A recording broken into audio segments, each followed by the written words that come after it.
Il est 8h17, le petit déjeuner politique ce matin, c'est Mathieu Orphelin, député écologiste du Maine-et-Loire. Oui, bonjour Mathieu Orphelin. Bonjour, merci de votre invitation. Petit clin d'œil pour les ma auditeurs cousine, voilà, Miss pour France. Guy Carlier. Guy Carlier, qu'il a évoqué tout à l'heure. Je vous conseille de la réécouter en podcast, cette chronique. Alors, on va évoquer le match de la primaire chez les Verts qui va se jouer en cette fin de semaine entre Yannick Jadot et Sandrine Rousseau. Avant cela, il y a le pass sanitaire aussi, un nouveau conseil de défense ce matin. Stop ou encore. Est-ce que vous êtes favorable à un assouplissement du pass alors que la situation s'améliore nettement ou pas alors ?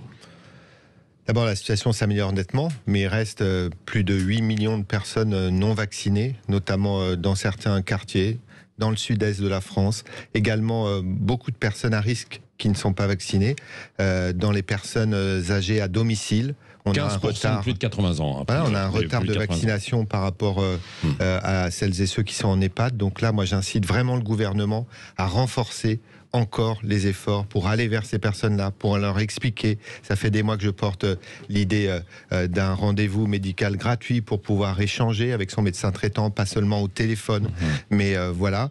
Sur l'assouplissement des mesures de restriction aujourd'hui, pourquoi pas, mais en commençant par là où c'est le plus urgent, dans les écoles, le masque, les protocoles dans les écoles, c'est sûrement là où il faut assouplir en premier. Oui. La sortie du quoi qu'il en coûte, le projet de finances est présenté ce matin au Conseil des ministres. Alors il y a une grosse interrogation sur la maîtrise des dépenses. Le président de la Cour des comptes, ancien ministre socialiste lui-même, alerte sur les déficits. Comment vous jugez, vous, la situation ?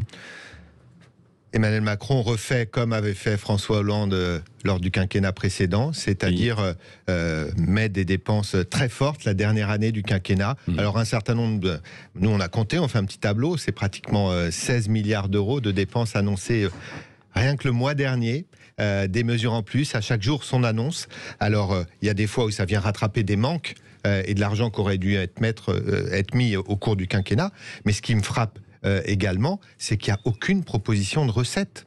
Et Emmanuel Macron reste dans son idée de dire on ne change rien.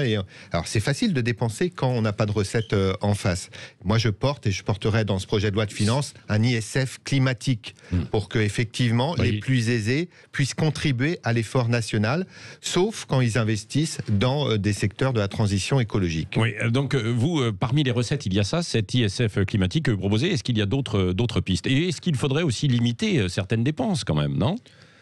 Oui, notamment sur certains soutiens aux grandes entreprises. Il faut qu'il y ait beaucoup plus de ce qu'on appelle l'éco-conditionnalité, ce que refuse de faire Emmanuel Macron depuis 5 ans. Pourtant, quand on met beaucoup d'argent public dans les grandes entreprises, et tant mieux, ça a été utile pour la crise, ça aurait été très intelligent de mettre des conditions sur la transition écologique, sur le respect de critères sociaux, sur l'égalité femmes-hommes. Et Emmanuel Macron et le gouvernement se sont refusés à toute conditionnalité des aides publiques. Eh bien, c'est une erreur fondamentale. Alors, du côté des entreprises, des conditions, et du côté, par exemple, aussi des allocations pour certaines familles, dans le domaine du social, où ça explose parfois. Vous avez vu, la Seine-Saint-Denis, on est obligé de renationaliser le RSA. Est-ce qu'il n'y a pas aussi des efforts à faire à ce niveau-là ? Non, Et d'ailleurs, le gouvernement est en train de réfléchir aux revenus d'engagement des jeunes en disant il va être très contrôlé, il va y avoir des contreparties, etc. Les jeunes qui aujourd'hui n'arrivent pas à se nourrir correctement, à vivre correctement, ils n'ont pas besoin qu'on leur impose de faire du bénévolat ou des conditions hyper strictes. Ils peuvent juste pas manger. Moi, je l'ai vu la semaine dernière, un jeune à la faculté d'Angers qui me dit je vais être obligé d'arrêter la fac, j'arrive pas à m'en sortir financièrement. Non, mais il faut les aider. Je ne comprends pas. Donc, beaucoup de gens ne comprennent pas, Mathieu Orphelin. Il y a des milliers, des centaines de milliers d'emplois qui ne sont pas pourvus. Encore ce matin, là, on passe des annonces pour les comptables. Quelque chose ne va pas, là. Qu'est-ce que vous voulez dire ? Est-ce que vous voulez dire les gens, ils restent parce qu'ils ont trop d'aide ? Je ne sais pas, mais qu'est-ce qui se passe-t-il ? Il n'y a pas une étude dans le monde, regardez la littérature, qui montre que le fait qu'il y ait des aides sociales empêche les gens de chercher du travail. C'est pas pour ça, c'est parce qu'ils sont pas formés, c'est pas parce qu'ils sont pas accompagnés, c'est parce qu'ils ont perdu confiance en eux, c'est pour tout un tas de problèmes.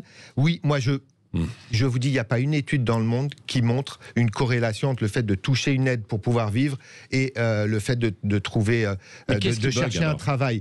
Et je crois que, bien sûr, un certain nombre de responsables politiques, dont la droite et une partie de l'REM, dit oui, les aides sociales, c'est ce qui fait que les gens sont fainéants et ne se donnent pas les moyens de trouver du travail. Non, l'insertion, c'est beaucoup plus d'enjeux que ça. Et ce qu'il faut aujourd'hui, c'est juste permettre aux gens de vivre dignement. Il y a un Français sur 5 qui vit dans la pauvreté. On ne peut pas en rester comme ça. Ouais. Venons-en donc à ce match en fait entre les Verts, Yannick Jadot, Sandrine Rousseau. Il y a un débat ce soir sur LCI, le vote en fin de semaine. Vous soutenez Yannick Jadot. Pourquoi il est le meilleur candidat selon vous? Oui, je le soutiens depuis le départ parce qu'il me paraît être le meilleur candidat pour l'écologie qui rassemble, l'écologie qui s'ouvre. On n'est pas dans un débat identitaire, là, où il faut voir lequel est le plus écolo ou le plus proche des militants. Non, l'enjeu, c'est la présidentielle. Pour gagner la présidentielle, je le redis, c'est 8 millions de voix qu'il va falloir faire dans les urnes en avril prochain. Et donc, il faut le candidat qui parle au plus grand nombre, qui porte bien sûr un projet ambitieux Sandrine pour l'écologie. Rousseau, elle ne parle pas au plus grand nombre. Moi, je trouve que elle est plus elle parle plus aux militantes et aux militants qui sont évidemment très importants. D'extrême gauche peut-être. Elle pourrait peut-être aller rassembler à la présidentielle. Ce qui est important, c'est qu'on rassemble autour de l'écologie toutes les forces humanistes. Toute la gauche. Yannick Jadot avait pris d'ailleurs dès avril l'initiative de mettre tout le monde autour de la table parce que on peut gagner si on est tous rassemblés et la seule façon d'être rassemblés, c'est autour de l'écologie. C'est ça que porte Yannick Jadot, un vrai projet écologiste. Moi, ça fait 20 ans que je le connais, 20 ans que je le vois dans les luttes écologistes et donc je crois qu'aujourd'hui, il est prêt, il est mûr pour ses fonctions.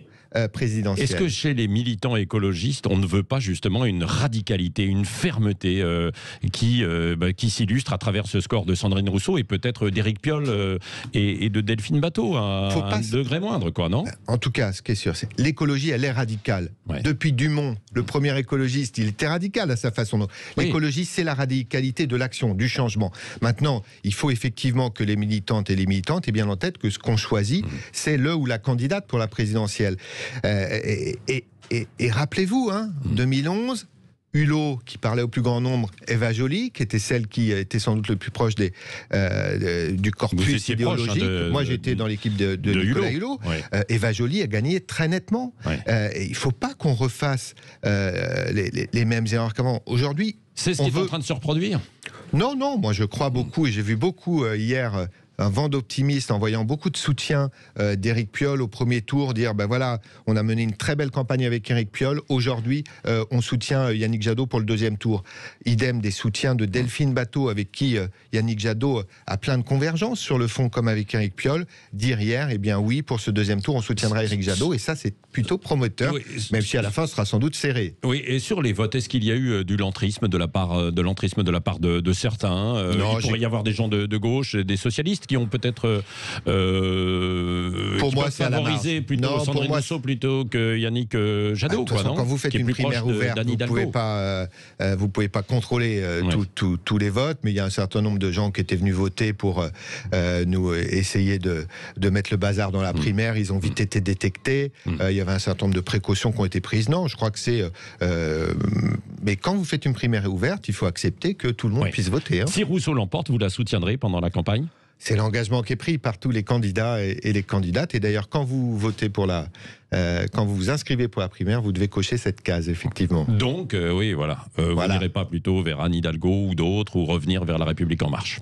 Revenir vers La République En Marche, alors que j'en suis parti depuis 3 ans, excusez-moi, mais oui, non, ça c'est complètement impossible. Oui, Mathieu Orphelin, le phénomène Zemmour, vous avez été l'un des tout premiers à demander le décompte de ses prises de parole. Est-ce que vous n'avez pas contribué quelque part, à travers ça, à le populariser davantage ? Oh non, je crois qu'il n'avait pas besoin de moi pour se populariser. Ah non, mais il monte dans les sondages de plus en plus en l'espace de 10 jours. Il prend tout le monde pour des imbéciles. Il voulait lancer sa pré-campagne électorale en bénéficiant d'1 heure chaque jour sur CNews. Et en disant à tout le monde, non, je ne suis pas encore candidat. Non, mais arrêtez. Donc, les mêmes règles pour tout le monde. Éric Zemmour ne respectait pas les règles. C'est pour ça que j'ai saisi le CSA. Mais c'est son habitude de ne pas respecter les règles. Par ses propos racistes, par ses propos homophobes, encore comme hier. Il a été condamné, donc c'est des propos racistes. Il faut le dire. Non, mais personne lui en parle jamais. Un certain nombre de... il est mis en d'accusations. Il dit des choses, ça dépend des sujets. Oui, mais pourquoi, il parle toujours, il essaye de nous faire croire, c'est là aussi où on nous prend pour des imbéciles, qu'il y a un problème en France et que c'est le problème unique, c'est les Arabes, c'est l'immigration, c'est ça son discours. Regardez-le hier sur le changement climatique, interrogé le matin sur CNews, il est pitoyable, il est climato-sceptique, il dit le changement climatique, moi, oui, sans doute ça existe. Non, mais c'est une honte. Comment on peut aller à la présidentielle en maîtrisant aussi peu les vrais sujets, le climat, l'économie, la solidarité. Il maîtrise en revanche l'histoire, l'immigration. Il a raison quand même de soulever ce point. Non mais attendez, on lui déroule le tapis rouge. Ça fait des semaines qu'on ne parle que de lui. Et je trouve que, voilà, enfin, aujourd'hui, on commence à lui demander, mais attendez, vous voulez être candidat à la présidentielle, mais c'est quoi vos idées, à part de déverser votre haine en permanence sur tous les plateaux de télé, Mathieu Orphelin, vous l'avez installé dans le champ politique, là, maintenant. Ah non, mais attendez... non, je ne suis pas d'accord avec lui. Il n'est pas encore candidat, mais en même temps, il est invité. Et demain, il sera en débat face à Jean-Luc Mélenchon. Le président de la France Insoumise, d'ailleurs, a raison d'accepter ou pas ce débat? C'est difficile de laisser Zemmour sans contradiction, mais en même temps, c'est lui faire honneur. Alors qu'il continue à nous faire son sketch, à nous prendre pour des cons, en disant « je suis pas encore candidat, ah là là, on m'a forcé à arrêter mon émission, mais voilà ». Enfin, je veux dire, il y a un moment, il faut qu'il respecte les règles. S'il est candidat, il assume et il arrête de minauder. En tout cas, il est maintenant invité dans les médias et puis il est interrogé en tant que tel, en tant que futur potentiel candidat. Il était temps, parce qu'il ne respectait pas les règles du CSA sur les comptes de campagne. Alors, donc, il faut débattre avec lui. Vous êtes prêt à débattre avec lui? Écoutez, il faut d'abord qu'il se déclare candidat, moi je pense. Mais vous-même, vous avez insisté pour qu'il soit décompté en tant que politique, donc il faut être logique, Mathieu Orphelin. Mais je crois qu'il a besoin de contradiction. Il a besoin qu'on le mette face à effectivement sa haine permanente, sa haine de l'autre, ses discours insupportables, son comportement misogyne, homophobe, encore hier matin, insultant les militants LGBT qui font des interventions dans les collèges ou les lycées. Hier, niant le changement climatique, mais comment on peut avoir... Relativisant. Non mais relativisant, vous êtes gentil, mais il dit le changement climatique, oui peut-être ça existe, c'est pas relativisé, c'est le plus grand enjeu aujourd'hui de notre société. Et franchement, il fait honte. Éric Zemmour, il fait honte à la France. Mathieu Orphelin, un dernier mot qui peut faire honte aussi, c'est quand même, il y a des fusillades en permanence en raison des trafics de drogue. Nouvelle fusillade hier soir à Marseille, on a confiné des enfants dans une école hier à Cavaillon, les services sociaux ferment dans un quartier. Que faut-il faire? Je sais que vous prônez toujours la légalisation du cannabis, mais certains estiment que c'est dangereux aussi pour la santé. En tout cas, il y a une vraie question autour de la légalisation du cannabis. Et des trafiquants de drogue. Mais c'est déjà sur cette question une vraie question, parce qu'on est un des pays d'Europe les plus consommateurs, et pourtant où il y a le plus de trafic. Donc voilà, là il y a un vrai sujet. On est face à des sujets difficiles, et y compris voilà, dans toutes les villes dont on parle moins, mais à Angers aujourd'hui, où je suis élu, il y a des quartiers où c'est compliqué à cause de ça, et donc il faut renforcer les moyens de la police, renforcer les actions de prévention, renforcer les actions avec toutes les associations et les habitants des quartiers, et puis des habitants qui ont envie de déménager, et des associations qui veulent plier bagages. Oui, parce que des fois la vie devient quasiment insupportable, et donc plus de présence, plus de liens, plus d'action, et puis ce sujet de la légalisation du cannabis qui se pose, qui n'est pas la solution miracle. Mais c'est une question qui se pose. Il faut qu'on arrive à limiter les trafics qui rendent, outre les problèmes de santé que ça pose, effectivement la vie invivable à de nombreuses personnes. Merci Mathieu Orphelin.